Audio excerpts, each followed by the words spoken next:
కష్టతరమైన ఆత్మ ప్రయాణంలో ఆది దంపతులు తప్పకుండా మనకు తోడు ఉండాలి. Hello, good morning. బాగున్నారా? మీరు అందరు బాగుండాలి, అందులో నేను ఉండాలి. ఈ రోజు నేను మీకు మనము ప్రతిరోజు 3 సార్లు తప్పకుండా భగవంతునికి మనస్ఫూర్తిగా విన్నవించుకోవాల్సిన ఒక ముఖ్యమైన విషయం చెప్తాను.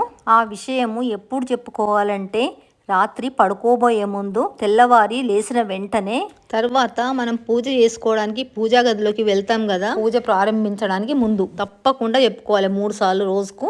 ఈ విధంగా మనము ప్రతిరోజు విన్నవించుకోవడం వలన భగవంతుని అనుగ్రహము మన పైన కలిగి ఏదో ఒక రోజు మనం విన్నవించుకున్న మాటలు వాళ్లకు వినిపిస్తాయి. అవి ఏంటి అంటే, ప్రతిరోజు పడుకోబోయే ముందు, లేచిన వెంటనే, పూజా గదిలోకి వెళ్ళిన తర్వాత, పూజకు ఉపక్రమించే ముందు పరమేశ్వరునికి, జగన్మాతకు మనస్ఫూర్తిగా నమస్కరించుకొని, తండ్రి పరమేశ్వర, అమ్మ జగన్మాత, నాతో ఎవరున్నా లేకపోయినా నా అంత్యదశలో నా చివరి ఊపిరి మీకు సమర్పించే సమయంలో నా చేయి మీ చేతిలో ఉండాలి. పట్టుకున్న నా చేతిని మీరు విడవకూడదు.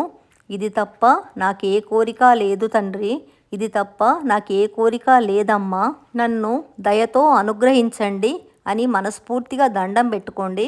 ఈ విధంగా చేయడం వల్ల భగవంతుని అనుగ్రహము తప్పకుండా కలిగి ఏదో ఒక పవిత్రమైన ఘడియల్లో వాళ్ళు మన మాటలు వింటారు. మన అంత్యదశలో అంటే మనము లోపలికి తీసుకున్న శ్వాస బయటికి వదలకపోవచ్చు, బయటికి వదిలిన శ్వాస తిరిగి లోపలికి తీసుకోకపోవచ్చు.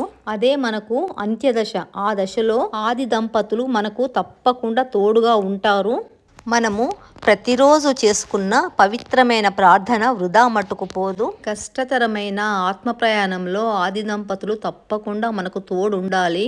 తప్పకుండా రోజు చేసుకోండి. ఒక్క నిమిషం కన్నా ఎక్కువ టైం పట్టదు. పిల్లలుంటే వాళ్ళకు కూడా తప్పకుండా నేర్పించండి. పెద్దగా అయిన తర్వాత వాళ్ళు నేర్పినా నేర్చుకోరు.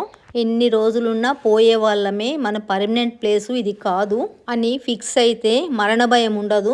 దయామయుడైన శివయ్య పాదాలు పట్టుకుందాము. ఓం నమ శివాయ, ఓం నమ శివాయ, ఓం నమ శివాయ, ఓం నమ శివాయ.